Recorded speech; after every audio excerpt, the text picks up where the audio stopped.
Wabarakatuh. Di sini saya akan menjelaskan materi tentang bukti transaksi. Assalamualaikum warahmatullahi wabarakatuh. Perkenalkan, nama saya Siti Hadijah dengan NIM 200902501018. Kelas A, Pendidikan Akuntansi Universitas Negeri Makassar. Adapun kompetensi dasar pengetahuan dalam materi bukti transaksi yaitu menganalisis dokumen transaksi pada perusahaan jasa, dan kompetensi dasar dalam keterampilan dalam materi bukti transaksi yaitu melakukan pengecekan dokumen transaksi pada perusahaan jasa.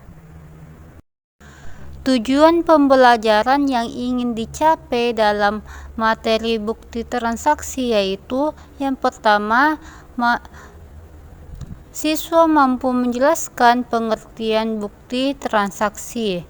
Yang kedua, siswa mampu menjelaskan kegunaan bukti transaksi. Yang ketiga, siswa dapat menjelaskan macam-macam bukti transaksi. Yang keempat, siswa mampu mengetahui karakteristik keabsahan dokumen. Yang kelima, siswa mampu mendeskripsikan contoh bukti transaksi. Dan yang terakhir, siswa mampu menjelaskan cara menyimpan bukti transaksi. Baik, di sini saya akan menjelaskan materi yang pertama atau pokok pembahasan yang pertama yaitu pengertian bukti transaksi. Nah, bukti transaksi, tiap kegiatan jual beli yang dilakukan pasti ada pencatatan. Pencatatan atas transaksi tersebut yang akan dijadikan bukti transaksi. Bukti transaksi dapat dibedakan sesuai dengan kejadiannya. Transaksi yang terjadi di perusahaan terdiri dari transaksi internal dan transaksi yang terjadi dengan pihak di luar perusahaan adalah transaksi eksternal. Kedua transaksi ini secara otomatis dapat mengubah posisi harta, kewajiban, dan modal pada perusahaan. Perubahan ini yang akan mempengaruhi keseimbangan dalam persamaan dasar akuntansi. Jadi dapat disimpulkan, bukti transaksi adalah dokumen sumber atau instrumen yang menandai bahwa transaksi yang sah telah terjadi. Pembahasan yang kedua dalam materi ini yaitu kegunaan bukti transaksi. Bukti transaksi yang sudah dicatat merupakan pegangan untuk mempermudah akuntan perusahaan dalam menyusun laporan keuangan. Dari pencatatan tersebut, bukti transaksi memiliki kegunaan yang pertama, untuk mengetahui pihak yang bertanggung jawab atas terjadinya transaksi. Dengan adanya bukti transaksi, pihak perusahaan dapat mampu mengetahui pihak-pihak yang bertanggung jawab atas terjadinya transaksi, sehingga tidak ada kekeliruan untuk masa yang akan datang, dan dapat bertanggung jawab dalam laporan keuangannya. Kegunaan yang kedua yaitu menjadi media yang berisikan data informasi keuangan. Dengan adanya bukti transaksi, kita bisa jadikan bukti transaksi tersebut sebagai acuan untuk membuat informasi keuangan dalam bentuk laporan keuangan. sehingga laporan keuangan tersebut dapat dilihat oleh manajer keuangan atau pemimpin perusahaan. Yang ketiga yaitu sebagai dasar dalam pencatatan akuntansi. Yang keempat, menjadi bukti jika ada kesalahan dalam bentuk tulisan. Dengan adanya bukti transaksi, di masa yang akan datang bisa dijadikan acuan jika dalam laporan keuangan itu ada kesalahan dalam bentuk tulisan angka, nominal, dan lain-lain. Dengan adanya bukti transaksi, kita dapat bertanggung jawab berapa besar nominal yang benar dalam terjadinya transaksi tersebut. Yang terakhir itu menghindari duplikasi pada pengumpulan data keuangan. Pembahasan yang ketiga adalah macam-macam bukti transaksi. Secara jelasnya, bukti transaksi adalah bukti tertulis yang mencatat atau merekap segala kegiatan transaksi yang terjadi pada suatu perusahaan maupun sebuah bisnis. Bukti transaksi berperan penting dalam mencegah munculnya permasalahan di waktu yang akan datang. Jadi, bukti transaksi yang akan saya jelaskan dalam materi ini ada 10. Yang pertama, nota kontan. Nota kontan adalah bukti pembayaran atau dokumen pembayaran yang dikeluarkan oleh penjual kepada pembeli sebagai bukti transaksi atas penjualan barang secara tunai. Yang kedua, nota debit. Nota debit itu dokumen transaksi sebagai permintaan pengurangan harga kepada pihak penjual atau bukti yang berisi informasi yang menyatakan tentang pengiriman kembali barang yang tidak sesuai dengan pesanan atau rusak. Yang ketiga, contoh bukti transaksi yaitu cek. Cek itu merupakan perintah pembayaran yang dibuat oleh pihak yang mempunyai rekening di suatu bank dengan tujuan agar bank tersebut membayarkan sejumlah uang yang tertulis kepada orang yang membawa surat atau yang namanya tertulis di surat cek tersebut. Yang keempat, nota kredit. Nota kredit itu bukti transaksi penerimaan barang yang telah dijual atau pengambilan barang.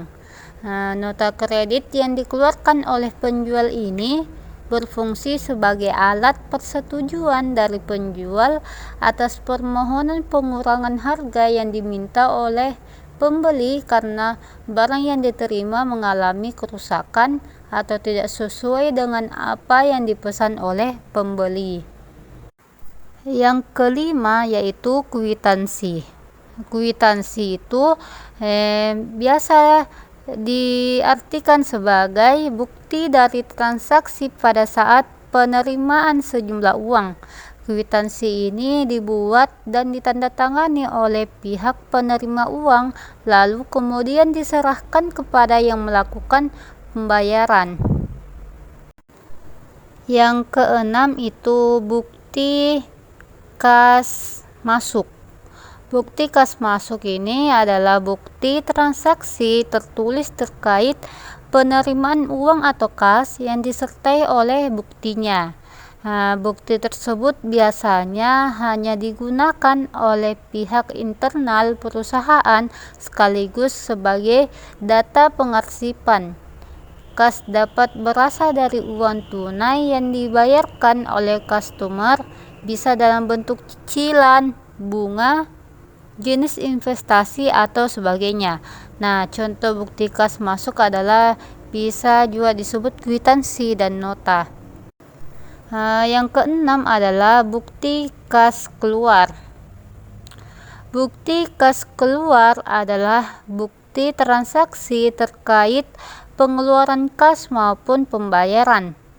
Kas biasanya dikeluarkan untuk membayar biaya perlengkapan, peralatan, dan segala hal yang dibutuhkan oleh kantor. Bukti transaksi kas ini harus memiliki keterangan lengkap mulai dari tanggal, nama, keterangan kegiatan, dan ditandatangani oleh pihak yang memiliki otoritas keuangan di perusahaan tersebut. Bukti ini nantinya dapat digunakan akuntan untuk menyusun laporan keuangan perusahaan dalam jumlah kecil. Jadi contoh bukti kas keluar adalah nota kontan asli atau kwitansi dari kreditur. Biliet giro. Biliet giro adalah surat perintah untuk memindahbukukan sejumlah uang dari rekening nasabah suatu bank ke rekening penerima yang namanya disebutkan dalam biliet giro pada bank yang sama atau pada bank yang lain. Yang ke-9 itu bukti memorandum. Bukti memorandum itu biasanya diartikan sebagai bukti transaksi yang dibuat oleh pimpinan perusahaan atau orang yang diberikan wewenang untuk suatu kejadian-kejadian yang berlangsung di dalam internal perusahaan. Misalnya seperti memo, seperti untuk mencatat gaji pegawai yang masih harus dibayar pada akhir periode. Yang selanjutnya itu ada faktur. Faktur yaitu pernyataan tertulis mengenai barang yang telah dijual baik dalam jumlah dan harganya. Faktur dikeluarkan oleh penjual kepada pembeli. Salah satu fungsi dari faktur adalah sebagai bahan pertimbangan pembeli dalam meneliti kembali akan barang-barang yang telah dibelinya. Yang terakhir dari macam-macam bukti transaksi dalam materi ini yaitu bukti kas keluar. Ralat yaitu bukti setoran bank.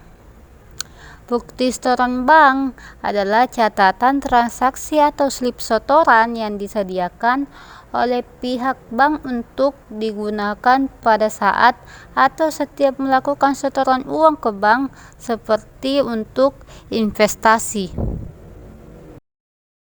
Pembahasan yang keempat yaitu karakteristik keabsahan bukti transaksi. Proses akuntansi adalah proses untuk mengolah data transaksi keuangan perusahaan menjadi data yang lebih sederhana, sehingga data tersebut dapat digunakan oleh pihak-pihak yang memerlukan. Data keuangan perusahaan berasal dari transaksi yang telah memenuhi keabsahan formil dan material. Jadi karakteristik bukti keabsahan transaksi itu ada dua, yaitu keabsahan formil dan material. Sebuah transaksi memenuhi keabsahan formil apabila transaksi dilakukan sesuai dengan prosedur formal yang telah ditetapkan perusahaan. Hal ini ditunjukkan dalam bukti transaksi, yaitu dengan adanya tanda tangan pihak-pihak yang terkait dengan transaksi tersebut. Yang kedua, transaksi keabsahan material adalah transaksi yang perhitungan nilai uangnya dilakukan dengan benar sehingga menghasilkan jumlah yang seharusnya. Nah, transaksi yang telah memenuhi keabsahan formil dan material harus didukung dengan bukti transaksi yang dapat dipercaya. Jadi dapat kita ketahui bahwa secara garis besar bukti transaksi dibagi menjadi dua, yaitu bukti intern dan bukti ekstern. Bukti intern itu adalah bukti yang dibuat dan dikeluarkan oleh perusahaan sehubungan dengan terjadinya suatu transaksi keuangan, sehingga sumber dan dokumen pencatatan perusahaan adalah lembar kedua atau kopiannya, sedangkan lembar pertama yang asli diserahkan kepada pihak luar yang terkait dengan transaksi tersebut. Jadi contoh bukti intern yaitu kopi faktur penjualan, bonggol cek, bukti memorial, dan lain-lain. Yang kedua itu bukti ekstern. Bukti ekstern yaitu bukti transaksi yang diterima dari pihak lain sehubungan dengan terjadinya suatu transaksi. Bukti ekstern dibuat dan dikeluarkan oleh pihak luar perusahaan. Jadi bukti ekstern yang diterima oleh perusahaan berupa lembar pertama atau yang asli. Jadi contoh bukti ekstern adalah faktur pembelian, kwitansi, nota kontan, cek, dan lain-lain. Pembahasan yang kelima yaitu contoh bukti transaksi. Dapat dilihat dalam materi yang saya paparkan. Yang pertama yaitu ada biliet giro. Biliet giro. Aturan dari biliet giro itu yang pertama, masa berlaku hingga 70 hari. Nominal keliling maksimal 500 juta. Nama penarik harus diisi tepat di bawah tanda tangan. Yang keempat, tanda tangan penarik tidak boleh dikoreksi. Yang kelima, wajib bubuhkan tanda tangan basah. Yang keenam, penyerahan giro ke bank wajib dilakukan penarik atau orang yang diberi surat kuasa. Yang selanjutnya itu proses pencairan tidak boleh dipindah tangankan. Yang selanjutnya yaitu koreksi penulisan maksimal 3 kali untuk setiap kolom isian. Tanggal penarikan dan efektif harus ditulis dan tidak dapat dibatalkan. Harus diketahui bahwa biliet giro itu bukanlah surat berharga, melainkan contoh bukti transaksi. Yang kedua, contoh bukti transaksi ada kwitansi. Ciri-ciri pembuatan kwitansi yaitu yang pertama, biasanya kwitansi ini dibuat dalam 2 sisi, yaitu atas dan bawah. Di sisi bawah diberikan kepada penerima uang, sedangkan di sisi satunya untuk kebutuhan pencatatan pemberi. Yang kedua, isinya harus jelas, mencantumkan nomor, nama penerima, jumlah dalam bentuk angka dan nominal. Yang ketiga, dibuat dengan menggunakan kertas, namun ada juga yang elektronik. Yang ketiga yaitu nota kontan. Nota kontan biasanya digunakan dalam transaksi penjualan tunai, di mana terdiri dari 2 lembar nota. Digunakan juga dalam pembelian tunai. Yang selanjutnya ada cek. Dasar hukum pengaturan cek diatur dalam pasal 178 sampai dengan 229 KUH Dagang, di mana suatu cek harus memenuhi syarat formal sebagai berikut. Yang pertama, nama cek harus termuat dalam teks. Yang kedua, perintah tidak bersyarat untuk membayar sejumlah uang tertentu. Yang ketiga, nama pihak yang harus membayar atau tertarik. Yang keempat, adanya penunjukan tempat di mana pembayaran harus dilakukan. Yang kelima, ada pernyataan tanggal beserta tempat cek ditarik. Yang terakhir yaitu ada tanda tangan orang yang mengeluarkan cek atau penarik. Yang selanjutnya ada bukti setoran bank. Bukti setoran bank itu biasanya catatan transaksi atau slip setoran yang disediakan oleh pihak bank untuk digunakan pada saat atau setiap melakukan setoran uang ke bank, seperti untuk investasi. Yang terakhir itu ada nota debit. Nota debit adalah bukti transaksi penerimaan kembali barang yang telah dijual secara kredit atau pengurangan harga faktur karena barang sebagian rusak atau kualitas yang tidak sesuai dengan pesanan. Ciri-ciri nota debit yaitu digunakan dalam pembelian kredit. Yang kedua, terdiri dari 2 lembar nota. Yang ketiga, digunakan dalam transaksi penjualan kredit. Yang keempat, terdapat tanda tangan bagian-bagian yang bersangkutan. Yang kelima, terdapat nama dan alamat toko.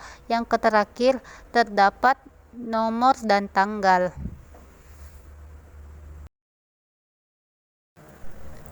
Pembahasan yang terakhir atau yang keenam adalah cara menyimpan bukti transaksi.